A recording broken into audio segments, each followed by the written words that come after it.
सारी खल्क जो है मखलूकात वो एक ही परमात्मा है। पूर्व रहो सर्व ठाई ठावन ठिकाणन में, सभी ठाव ठिकाना, ये जो भी ठाव ठिकाना ये घट पूरा पूर रहो सर्व ठाई। सो प्रभु दूर नहीं सो तू है। सो प्रभु दूर नहीं है, वो तू ही है। तू ही एक से अनेक हुआ है, तुम भूल गए। तुम ही एक आत्मा है जो सर्वत्र है। मैं ही तो हूं, मैं ही तो हूं, ऐसा जब तुम समझेगा, जहां तक मैं हूं, everything is God, everywhere is God, nothing but God, the whole world is filled with God. सारी दुनिया भरी पड़ी है भगवान से।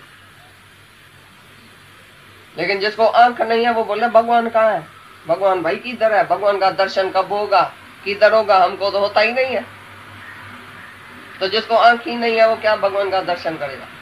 पूरा पूर्ण भगवान असुर ओत प्रोत चौतरफ भगवान है, खाली देखने वाले की भूल है। देखने वाला बोलता है ये तो बहुत है, हमको तो भगवान देखने में नहीं आता है। और जिसको भगवान देखने में आता है वो बोलता है हमको दुनिया तो देखने में नहीं आती है, जगत कहाँ है बताओ। तो बोलता है इतना बड़ा जगत है, मिसल तिरथी नजर मुखे अचे है कवा रही है दुनिया, दिसण में चाहे जेतोनी को अंबार हुई है दुनिया।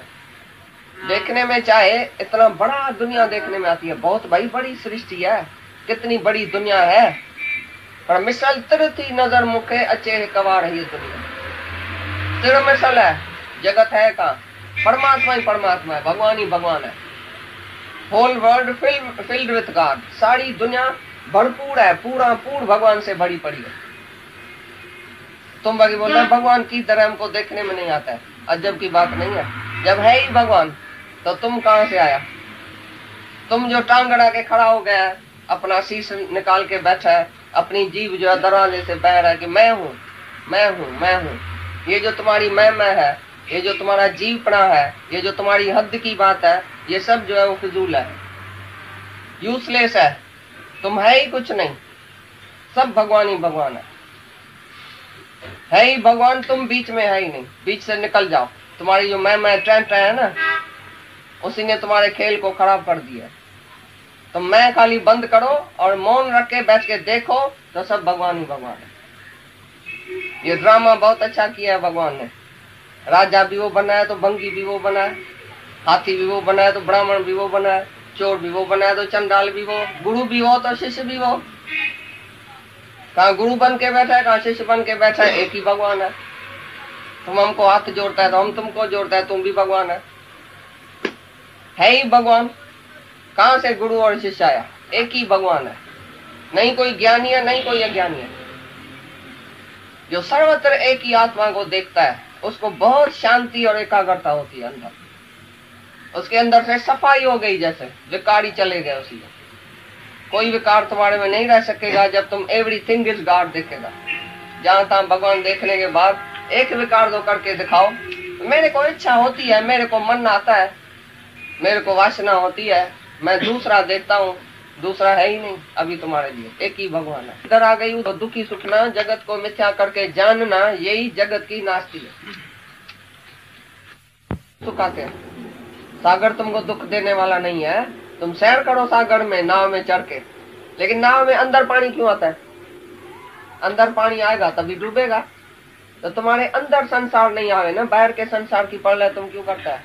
बाहर का सागर बहुत अच्छा है, मजा लियो देख के, सागर के पानी में बहुत आनंद है, लेकिन तुम नाव में चढ़ के सागर पार हो जाओ। खाली अंदर नहीं आना चाहिए जगत। जो तुम्हारे भीतर जगत है ना, वो तुम्हारी कल्पना का जगत है, वही दुखी सुखी करता है, वही तुमको डुबाता है। बाकी बाहर का जगत तुमको दुखी नहीं करेगा।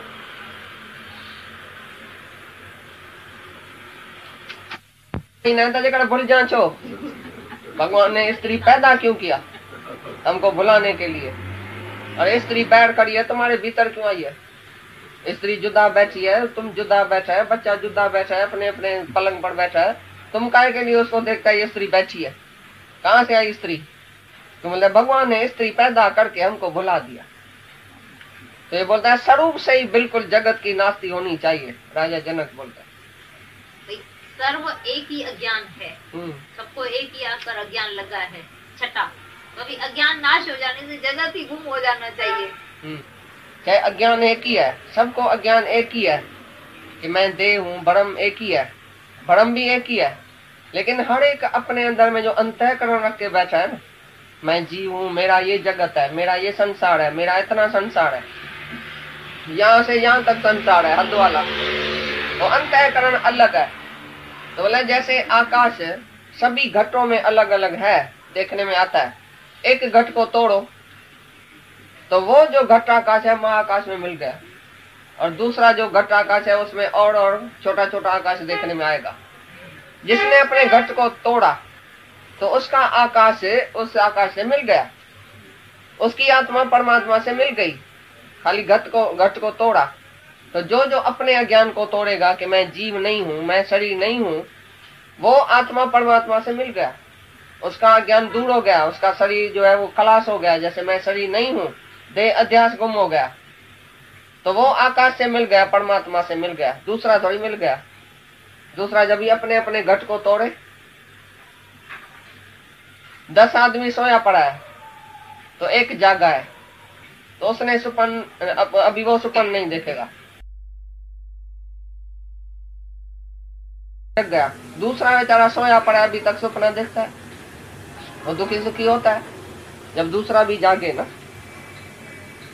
इसी प्रकार से अनेक ये जो है अंतःकरण है, उसमें अज्ञान अनेक तरह से है, अंदर है अज्ञान एक ही, लेकिन अंतःकरण अलग है। जो जो अपने अंतःकरण को खलास करेगा वो अपने को ब्रह्म करके जानेगा और उसका अज्ञान दूर हो गया।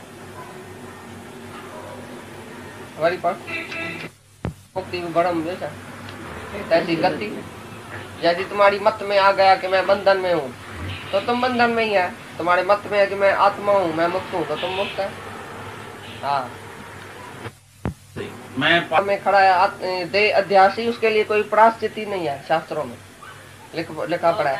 और जीव अभिमानी, देह अभिमानी 1000 गऊ की हत्या रोज करता है, उसके लिए फिर भी प्रायश्चित है। जो 1000 गऊ की हत्या करता है उसके लिए प्रायश्चित है, जो देह अभिमानी है उसके लिए प्रायश्चित ही नहीं है, इतना बड़ा पाप है।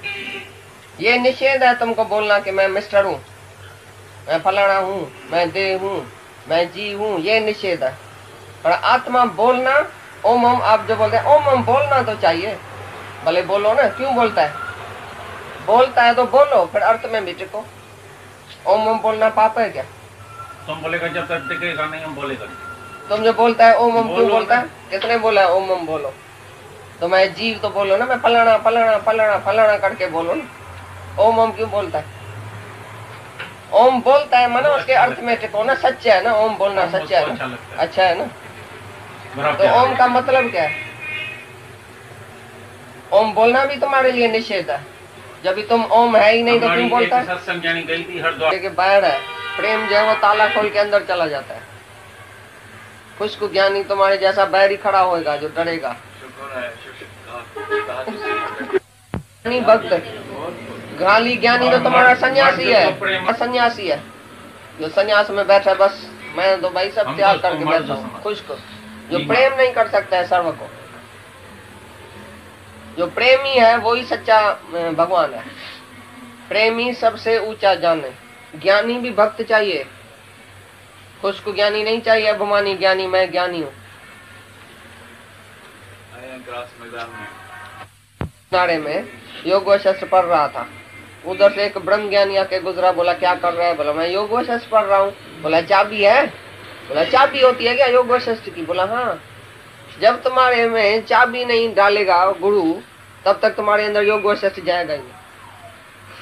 तो चाबी है गुरु के पास, जो तुम्हारा विवेक विचार खोले, बुद्धि को खोले, तुम्हारे भीतर पहले घुस जाए भगवान, पीछे वो जाके तुम्हारा अंधेरा दूर करेगा। भगवान को अंदर तो घुसने दियो। जैसे तुम बस में या ट्रेन में बैठते है ना, तो किसको बोलता है थोड़ी जगह दियो, मेहरबानी करके थोड़ी जगह दियो। जब थोड़ी जगह में बैठता है, पीछे धीरे धीरे धीरे अच्छी तरह से बैठ जाता है। इसी प्रकार भगवान भी बोलता है थोड़ी तो जगह दियो अंदर आने की, सारा अंदर ही दिल्ली भरा पड़ा है, कुल्फ पड़ा है। जब प्रेम करेगा तो भगवान थोड़ा थोड़ा अंदर घुस के आएगा तो बस पूरा बैठ जाएगा, फिर तुम्हारी माया नहीं रहेगी। नहीं तुम्हारा पति नहीं पत्नी, राजा भी खो गया, रानी भी खो गई, एक भगवान बैठ गया, सब तुम्हारी सारी माया अंदर से गुम हो जाएगी। भगवान थोड़ा थोड़ा करके अंदर बैठ जाएगा। तो ये प्रेम की चाबी, वो तो गुरु के पास है। कितना भी तुम शास्त्र पढ़ो, तुम खुश ज्ञानी होएगा, पंडित होएगा, विद्वान होएगा, पर पंडित फिर गुरु प्रेम बिन लहे न आत्मरा। आत्मा का रास्ता गुरु के प्रेम के सिवाय तुमको नहीं मिलेगा, क्योंकि देह ग्यास नहीं जाएगा।